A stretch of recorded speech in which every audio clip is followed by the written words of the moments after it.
kelinlarga qo'yishaman. Bolasini jilatmasin deyman. Molga o'talaman deb borsam, mening qo'limda cho'tma, uraqma, uyib qo'yaman. Mening og'ani o'tib apparib tashlab tez balanga bor deyman. Kuchim bor, quvvatim bor. O'tirmayman, o'tib nomalatib, kelinim bor, qilsin. Menga zarlamas deb. Senim sov. Hech ukal olmayman, dori yemayman. Xuddi 6 yashar bachchada cho'qqina juraman. Kelinni yaxshi qilib, sog'lom qilib, katta yashatsam, kaynani qo'lda. Hech ikkovining orasiga shuncha gap tushirmaganman. Yine tashiga bitta yaxshi qilig'ini aytganman, bo'lmasa yomon qilig'ini bildirmaganman. Yine tashi kiysa, jibarsam, xuddi eshonni hurmat qilganday qilardim.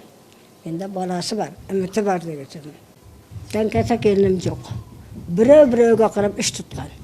Birov-birovdan kam emas qilgan ishi ham, o'zi ham yaxshi. Barining ota-onasi ham yaxshi, o'zi ham yaxshi.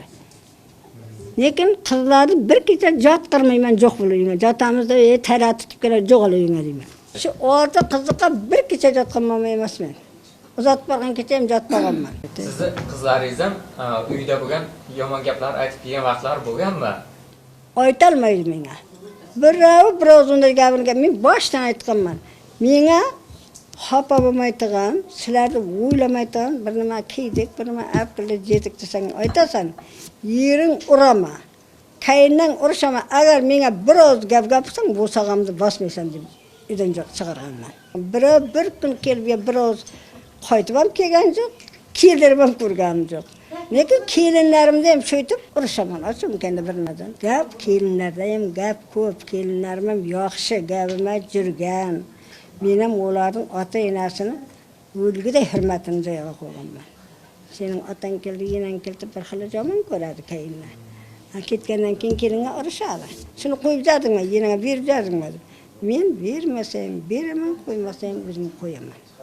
Men Xudo bilan og'ayinning joni bilan bo'ladi degan bir mashayig'imiz. Xudoning moli bilan bo'ladi degan. Sizin uyingizda menikida bo'p desa, sizin oyog'ingiz yerga tegmasa, men o'zligimdan bilib, ularni chaqirib berdi. Oyoq yerga tegmayotgan fazlashga yordam qilib deyishim kerak. Onu kelin sezatdi, ondan beter uyga berkishi beradi.